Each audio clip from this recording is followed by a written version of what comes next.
Looking at his international career, no one knew George better than goalkeeper Pat Jennings, a legend in his own right who won 119 caps, a world record.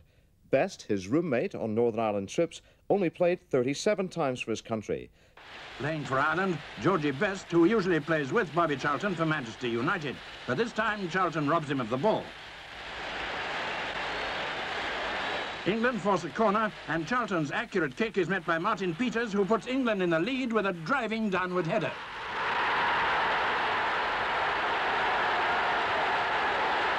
It stayed like that until half-time. England were finding the Irish team hard to beat midfield, and they were sometimes struggling against well-planned Irish attacks. Then the equaliser came from Best, who beat Nobby Stiles before crashing the ball into the net. You were his roommate in the early days with the international team, and you were very close friends. What sort of a character was he then? Basically the same fella as what I know now. Very, very quiet fella. And I don't think he's changed. It's just people's attitude toward him has changed over the years. When he was at his peak as a player, how would you have rated him? Over the last 23 years, without a doubt, the best player I've seen. I'd put him well on a par with Maradona, and I've played with him and against him in the last 2 years. Just, as I say, in a class of his own. We've had our great players in this country, the Greaves, Charltons, Laws, and George was definitely a pedestal above them. Well, I can never sort of say who's the greatest in football. How can you compare Pelé, Maradona, Johan Cruyff and say that one of them is actually the greatest? You can't. But I would say that George Best lives alongside those names, and there was never a better player than George Best. Did you see any signs of it going wrong for him, Dennis? I suppose maybe towards the late 60s, when Samat, who had had a terrible injury in the crash, you know, he wasn't at his best, and maybe towards there when George started to sort of maybe go in the blink a little bit. Maybe Samat wasn't sort of hard enough or tough enough, because I remember when I went on the blink in the early 60s, I soon got a rap over the head. Matt was not too well, and maybe at that time George should have been told maybe to calm down a little bit. People could see where he was going and were trying to warn him. People like Samat Busby, I presume, I'm no doubt he will tell you this, tried to say that if you're not careful, this is what happened. And everybody hoped that George Best would never get into this situation, which he almost seems to be in now, you know, in a void out of the game, not really thought of a lot, and it's a tragedy, really. A lot of people have been critical of Matt Busby, and they've said he could have done more to help George. Do you believe that criticism is fair? Well, maybe a little bit, you know, maybe a little bit, but it's so easy, you know, it's so difficult for people to understand that when you are in the public eye and everybody's patting you on the back, you know, it isn't easy. And as I say, so Matt wasn't too well. Maybe we should have all helped a bit, but, you know, we've got our own life to lead as well. He was a terrific player. He did, the one thing he did do, whatever was said about him, when he went on the pitch, he, as they say in the trade, he did the business. And really that what it was all about. So there's no blame to anybody. I don't think anything would have changed or would change if he had to have his life over again. I was Football of the Year in '73, and straight away that brings more pressure. So from that point of view, I could see just what he was going through, having to play to the pressures of being the best football in the country. I had it for a year, a couple of years, but he had it week in, week out for all the years that he played. Would you be critical, though, because he couldn't withstand those pressures? And after all, you were at the top for over 20 years. Yeah, no, I'd never be critical of something like Best. But, no, it's very, very hard for him. I mean, I would think probably that the problems that maybe Manchester United had at that time, they were going through a very bad spell. And I would say that he kept them in the first division for a couple of years on his own. And I think that was probably at his best time. And perhaps maybe he felt that he should have been playing in European competitions every other week. And I think probably that tired him more than anything. You've done many things, you've achieved many things. You've also had your problems, which have been well chronicled.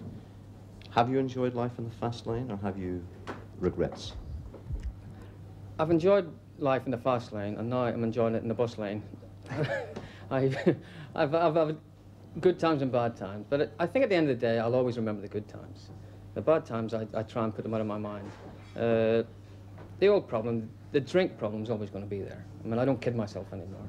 I used to think, I'll beat it one day. I don't worry about it now. If I beat it, I'll beat it. If I don't, I don't. And I'd rather think like that than drive myself crazy, worrying about it. In this programme, we've seen the best genius. But what if he was playing today? Would he fit into the modern game? Would he enjoy it? And what would his value be on the transfer market?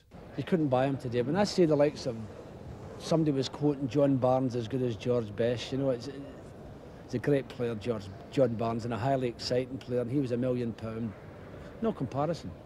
To have a skill like that, I mean, they would pull the stadium down probably if he was here and you actually thought of selling him. At that particular time, it's just unheard of, and you couldn't put a value on him. The way that it seems to have gone, I think it probably is more than likely that he would have been tempted abroad. In which case, at the present time, you know, you're talking about a few £1 million, good few £1 million. Dear. Well, when you see some of the players being transferred for, I don't know, 2 million, 3 million, George Best is probably in the top, say, 6 players that the game has ever seen as being one of the top 6. So if Maradona's worth 5 million, George Best's got to be worth 5 million.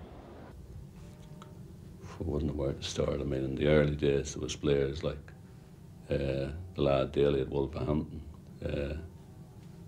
Robson, Andy Gray. They went, what, 10, 12 years ago for £1.5 million. I wouldn't have a clue, you know. I would say probably 5 million, cheap at the price.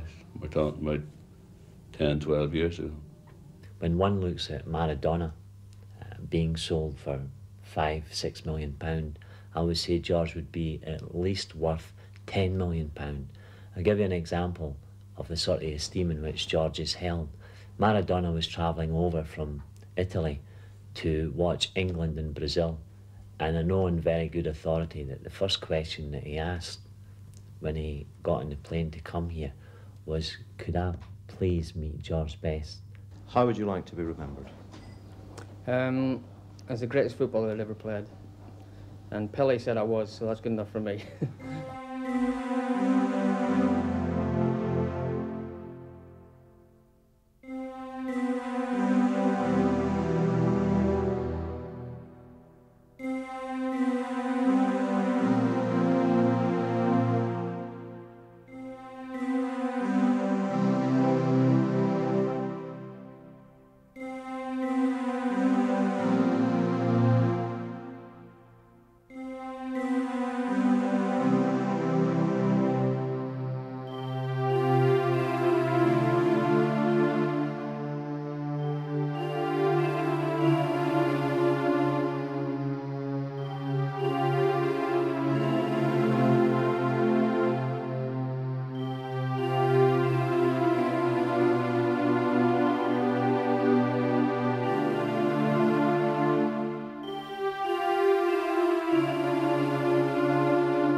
Georgie, they call you the Belfast boy. They say, Georgie, Georgie, keep your feet on the ground. Georgie, Georgie, when you listen to the sound. Georgie, Georgie, put a light on your name.